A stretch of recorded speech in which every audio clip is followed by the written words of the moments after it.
दोस्तों नमस्कार। मैं संतोष सिंह। नए संसद की स्थापना के साथ ही भारत के भीतर एक बहस चल पड़ी है लोकतंत्र बनाम राजतंत्र की। नए सदन के भीतर जब से सेंगोल की स्थापना हुई है तब से ये बहस और जोर पकड़ चुका है। वैसे तो हम सब जानते हैं कि सेंगोल राजदंड राजतंत्र की ही पहचान है। चोल वंश के लोगों ने सेंगोल को अपनाया था।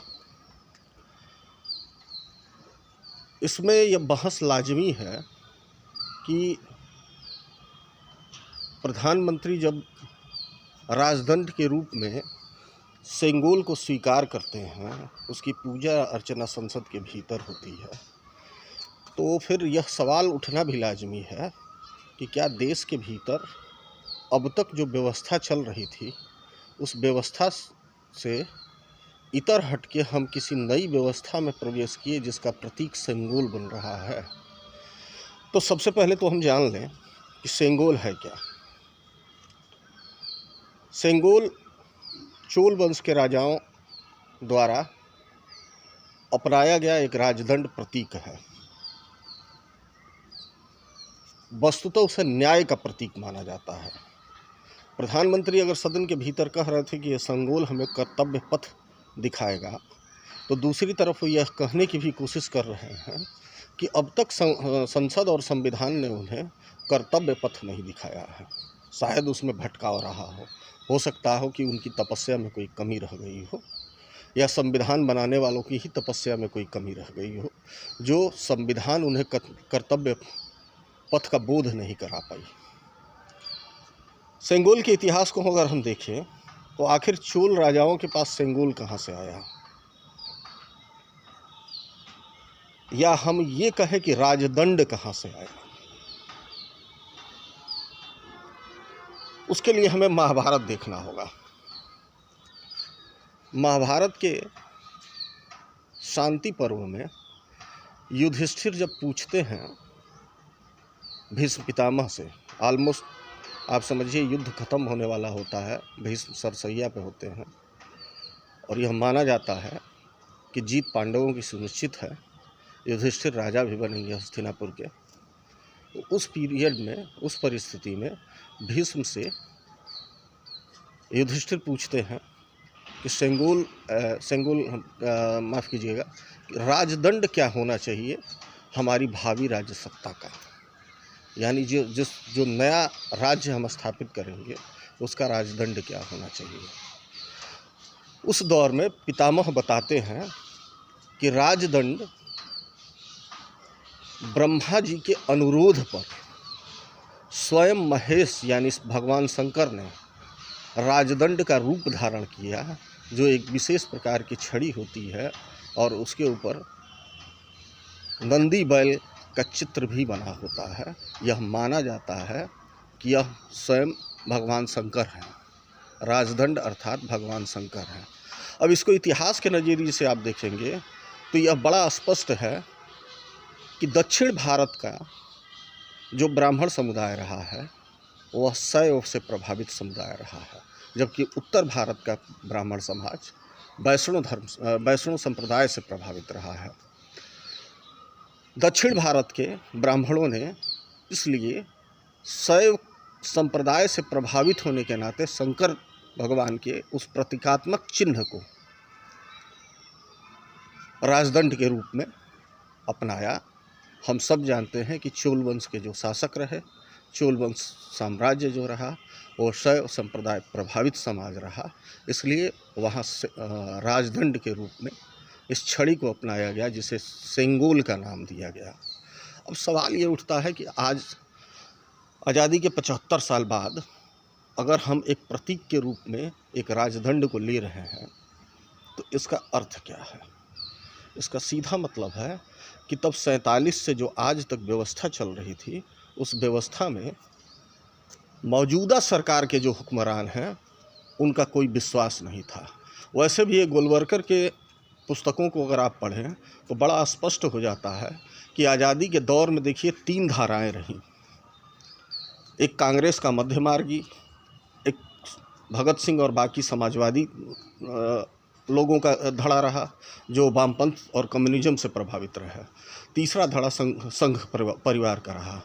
विशेषकर इस आज़ादी को 2 लोगों ने तो पूरी तरीके से खारिज कर दिया था, तत्कालीन समय में संघ के लोगों ने और कम्युनिस्ट के लोगों ने।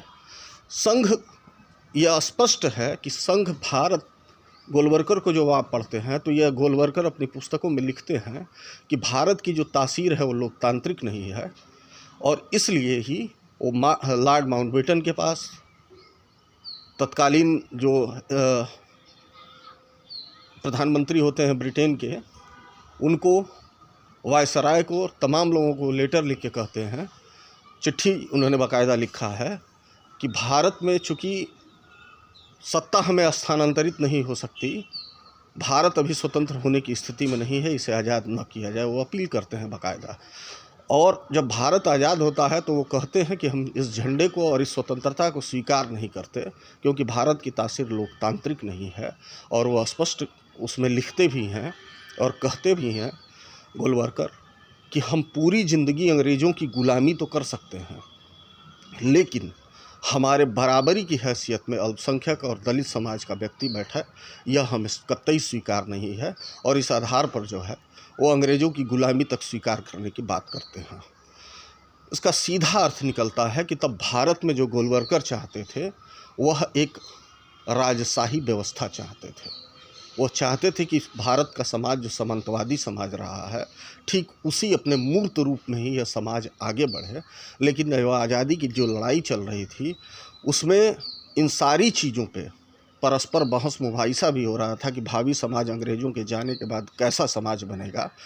और कमोबेश कांग्रेस और कम्युनिस्ट भारत के समाजवादी होने पर सहमत थे, लेकिन वो समाजवाद कैसे आएगा, वो समाजवाद का स्वरूप क्या होगा, इसको लेके इनकी आंतरिक विभेद और डिबेट चलते रहे, बहस चलती रही, वो एक अलग बहस का विषय है। पर यह तो साफ था कि इन दोनों से हट के संघ का जो अपना विज़न था कि भारत में पुनः उसी सामंतवादी व्यवस्था की स्थापना की जाए। आज जब 80 साल बाद, 75 सालों बाद नई संसद जब बनी है, वहाँ राजदंड के रूप में सेंगोल को स्थापित करके और एक प्रकार से नरेंद्र मोदी सरकार ने यह कहने की कोशिश किया है कि हम लोकतंत्र को खारिज कर रहे हैं, और वह ये बताने का प्रयास कर रहे हैं कि भारत अपनी उस जो 75 साल पुरानी संवैधानिक व्यवस्था को आप्ट किया था, उस व्यवस्था से इतर अब हम एक नई व्यवस्था में प्रवेश कर रहे हैं। तो जाहिर सी बात है कि यह कोई समाजवादी व्यवस्था नहीं है, और ये हो सकता है तो सिर्फ और सिर्फ राजशाही व्यवस्था हो सकता है। अब सोचना हमें ये पड़ेगा कि एक लोकतंत्र के भीतर शासक का और शासित होने वाली जनता के बीच नागरिक होने का संबंध होता है। यानी लोकतंत्र के भीतर कोई प्रजा नहीं होता है, सभी लोग नागरिक होते हैं। लेकिन जो वर्तमान परिप्रेक्ष्य में, जिस परिप्रेक्ष्य में नई संसद भवन की स्थापना करके और नए व्यवस्था के भीतर प्रवेश करने की बात हो रही है, वहाँ हमारा शासक से सीधा संबंध प्रजा और राजा का होगा। तो क्या आज आधुनिक दौर में कोई किसी को राजा स्वीकार कर सकता है? यह संभव है कि भारत जैसे इतने बड़े लोकतांत्रिक देश में हम किसी को राजा स्वीकार कर लें? आप जब नरेंद्र मोदी प्रधानमंत्री बने इस मुल्क के, तो आप देख सकते हैं कि बड़ा स्पष्ट तौर पे मंदिर की सीढ़ियों पर, संसद की सीढ़ियों पर उन्होंने मत्था टेका था, और फिर उसी को यह उंगली उठा देना कि हम जो है अब सेंगोल के जरिए कर्तव्य पथ का हमें बोध होगा। तो जाहिर सी बात है कि वो कहने की कोशिश कर रहे हैं कि यह संसद भवन और यह संविधान हमें आज तक कर्तव्य बोध का पाठ नहीं पढ़ा पाया, इसलिए यह खारिज किए जाने योग्य है। वैसे भी मोहन भागवत जब पहली बार बीजेपी की सरकार बनी, तो मोहन भागवत जी ने बड़ा स्पष्ट कहा था कि सरकार हमारे लिए पड़ाव है, हम इस देश को हिंदू आधारित समाज में परिवर्तित करना चाहते हैं। देखना अब ये होगा कि निकट भविष्य में, जैसा कि हम सब ने देखा है, सदन में अपने उद्बोधन के दौरान प्रधानमंत्री नरेंद्र मोदी जी बार बार वैशाली और बाकी गणराज्यों की बात कर रहे थे, तो यह स्पष्ट था कि उस दौर में चुनाव नहीं होता था। साक्षी महाराज का एक पुराना बयान है, वो बोल चुके हैं ऑलरेडी कि 2024 के बाद संभावना ये नहीं है कि इस देश के भीतर चुनाव होगा। अनंत हेगड़े केंद्रीय मंत्री रहते हुए बोले थे कि हम इस देश के संविधान को बदलने आए हैं।